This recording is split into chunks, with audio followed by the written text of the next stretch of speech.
Marinheiros portugueses começaram a explorar a costa da África em 1419, utilizando os recentes desenvolvimentos em áreas como a navegação, a cartografia e a tecnologia marítima, como a caravela, com o objetivo de encontrar uma rota marítima para o lucrativo comércio de especiarias do Oriente. Em 1488, Bartolomeu Dias dobrou o Cabo da Boa Esperança e, em 1498, Vasco da Gama chegou à Índia. Em 1500, Pedro Álvares Cabral chegou ao Brasil, na costa atlântica sul-americana. Nas décadas seguintes, os marinheiros lusitanos continuaram a explorar o litoral e as ilhas do leste da Ásia, estabelecendo fortes e feitorias. Em 1571, uma série de postos avançados ligava Lisboa a Nagasaki, no Japão, ao longo das costas da África, Médio Oriente, Índia e Ásia. Esta rede comercial trouxe grande riqueza para o Reino de Portugal.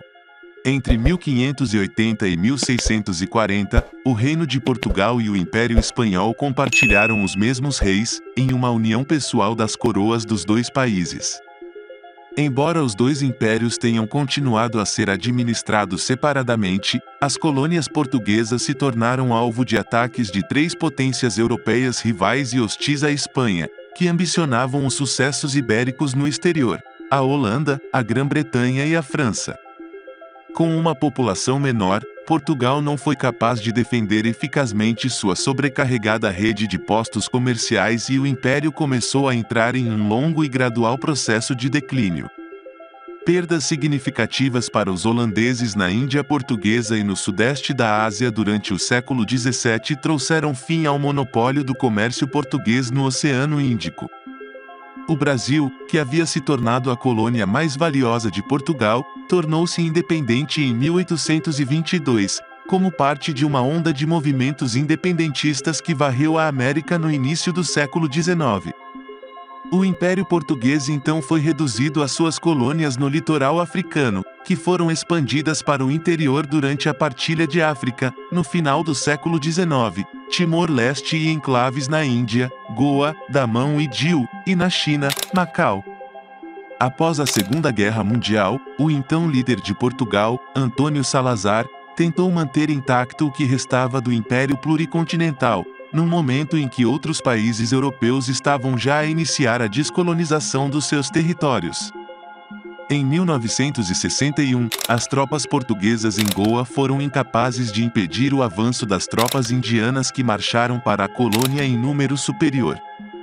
Nesta década de 60 teve início a Guerra Colonial Portuguesa, a qual durou até a queda do regime português em 1974. O novo governo, instalado após a Revolução dos Cravos, imediatamente tornou lei o princípio de autodeterminação dos povos, mudando radicalmente a política, abrindo a possibilidade de independência de todas as colônias, terminando de fato com o Império Português. A exceção foi Macau, território devolvido à China somente em 1999, marcando simbolicamente o fim do Império Português. Atualmente, os arquipélagos dos Açores e da Madeira são os únicos territórios ultramarinos que permanecem ligados politicamente a Portugal, ilhas que, quando descobertas, não tinham habitantes nativos.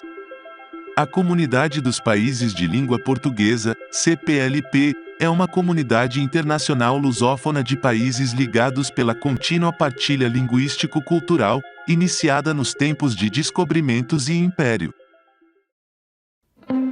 A origem do Reino de Portugal está na Reconquista, a gradual reconquista da Península Ibérica dos mouros.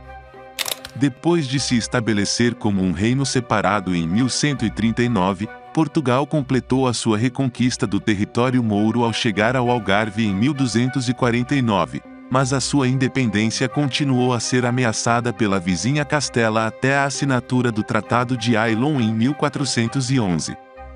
Livre das ameaças à sua existência e não contestada pelas guerras travadas por outros estados europeus, a atenção portuguesa virou-se para o exterior e para uma expedição militar às terras muçulmanas do norte da África. Houve vários motivos prováveis para o seu primeiro ataque, no Império Merínida, no atual Marrocos. Ofereceu a oportunidade de continuar a cruzada cristã contra o Islã. Para a classe militar, prometia glória no campo de batalha e nos despojos da guerra. Finalmente, era também uma oportunidade para expandir o comércio português e enfrentar o declínio econômico de Portugal. Em 1415, um ataque foi feito em Ceuta, um enclave muçulmano norte-africano estrategicamente localizado ao longo do mar Mediterrâneo, e um dos portos terminais dos comércios de ouro e escravos trans-saarianos. A conquista foi um sucesso militar e marcou um dos primeiros passos da expansão portuguesa para além da Península Ibérica, mas custou caro defender-se das forças muçulmanas que logo a sitiaram.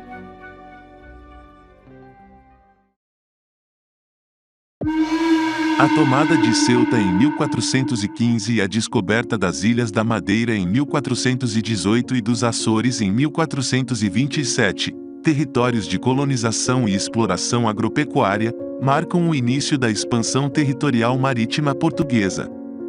Movidas de início pela busca de privilégios de fidalguia conquistados em batalha e, depois, pela iniciativa privada que buscava riqueza fora do território, conseguindo-a nas prósperas capitanias dos arquipélagos da Madeira e dos Açores, as viagens prosseguiram pela costa africana, cada vez mais para sul.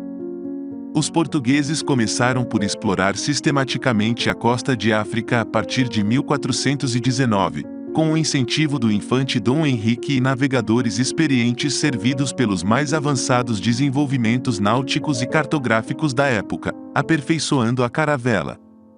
Em 1471 chegaram ao Golfo da Guiné, onde em 1482 foi estabelecida a feitoria de São Jorge da Mina para apoiar um florescente comércio de ouro de aluvião.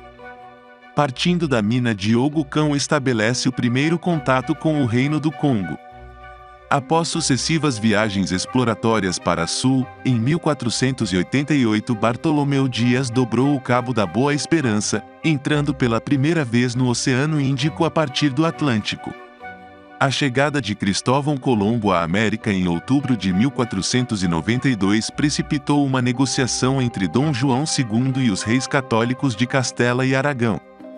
Como resultado, foi assinado em 1494 o Tratado de Tordesilhas, dividindo o mundo em duas áreas de exploração demarcadas por um meridiano situado entre as ilhas de Cabo Verde e as recém-descobertas Caraíbas. Cabiam a Portugal as terras situadas a leste deste meridiano, e a Espanha as terras que ficassem a oeste dessa linha. Pouco depois, em 1498, o navegador Vasco da Gama chegou à Índia, inaugurando a Rota do Cabo. Em 1500, na segunda viagem para a Índia, Pedro Álvares Cabral desviou-se da rota na costa africana e aportou no Brasil. Em Lisboa, foi, então, estabelecida a Casa da Índia para administrar todos os aspectos do monopólio régio do comércio e da navegação além-mar. 6 anos após a viagem de Gama, foi nomeado o primeiro vice-rei sediado em Cochim, e a sua vitória na Batalha de Dil afastou mamelucos e árabes, facilitando o domínio português do comércio no Índico. Em 1510, é constituído o Estado Português da Índia com capital em Goa, primeira conquista territorial na Índia. Malaca foi conquistada em 1511 e os portugueses continuaram a exploração e conquistas de portos nas costas e ilhas da Ásia Oriental, alcançando as ambicionadas Ilhas das Especiarias, as Ilhas Molucas, em 1512, e a China um ano depois, estabelecendo-se na ilha de San Juan. Em 1529, o Tratado de Saragossa demarcou as explorações portuguesas e espanholas no Oriente. As Molucas são atribuídas a Portugal e as Filipinas à Espanha. Durante a expansão, de 1415 até 1534, data em que foi ordenada a colonização do interior nas capitanias do Brasil por Dom João III, o Império Português foi uma talassocracia, abrangendo os oceanos Atlântico e Índico, defendida por uma cadeia de fortificações costeiras protegendo uma rede de feitorias, reforçada por um sistema de licenças de navegação, os cartazes, com o apoio de numerosas relações diplomáticas e alianças, incluindo com o Reino do Sião, o Império Safávida da Pérsia, Reino de Bisnaga e Etiópia, era completado pela ação das missões religiosas, um acordo da coroa portuguesa com a Santa Sé. Em 1543, comerciantes portugueses aportam no Japão estabelecendo-se inicialmente em Hirado. Em 1557, as autoridades chinesas autorizaram os portugueses a estabelecerem-se em Macau, que se tornou a base de um próspero comércio triangular entre a China, o Japão e a Europa via Malaca e Goa. Em 1571, uma cadeia de entrepostos ligava Lisboa a Nagasaki, cidade então fundada pelos portugueses. O império tornara-se verdadeiramente global, trazendo no processo enormes riquezas para Portugal. Em 1572, 3 anos após regressar do Oriente, Luís Vaz de Camões publicaria a epopeia Os Lusíadas, cuja ação central é a descoberta do caminho marítimo para a Índia por Vasco da Gama, imortalizando os feitos dos portugueses. Este mapa representa o Império Português em 1573, descobrimentos e primeiras colonizações, nomeadamente várias descobertas que foram realizadas em 1500, descobertas essas que deram origem a províncias, que pertenceram ao Reino de Portugal até ao final do século XVI e algumas duraram até metade do século XVII, e outras que conhecemos nos dias de hoje que duraram até ao século XIX e até ao final do século XX. Podemos ver também outras reivindicações como por exemplo as 3 bandeiras portuguesas na Austrália e em muitos outros lugares do mundo. Apesar dos formidáveis ganhos no Oriente, o interesse pelo Marrocos manteve-se. Em 1578, o rei Dom Sebastião procurou conquistar os territórios interiores, o que terminou na derrota em Alcácer Quibir, seguindo-se uma crise sucessória que resultou na união com a coroa espanhola em 1580. Durante a dinastia filipina, o Império Português sofreu grandes reveses ao ser envolvido nos conflitos de Espanha com a Holanda, a França e a Inglaterra, que tentavam estabelecer os seus próprios impérios. 7 das ex-colônias de Portugal, hoje países independentes, têm hoje o português como sua língua oficial. Juntamente com Portugal, são agora membros da Comunidade dos Países de Língua Portuguesa, que, quando combinada, totaliza de 10.742.000 km², ou 7,2% do território da Terra. A Guiné Equatorial, que adotou o português como seu terceiro idioma oficial, é atualmente um observador associado da CPLP, junto com Maurícia e Senegal. Hoje, o português é uma das principais línguas do mundo, sendo o 6º idioma mais falado, com cerca de 240 milhões de falantes em todo o mundo. É a 3ª língua mais falada nas Américas, principalmente devido ao Brasil, embora haja também comunidades significativas de lusófonos em países como Canadá, Estados Unidos e Venezuela. Além disso, existem inúmeras línguas crioulas de base portuguesa, incluindo o utilizado pela população da comunidade cristã em Malaca.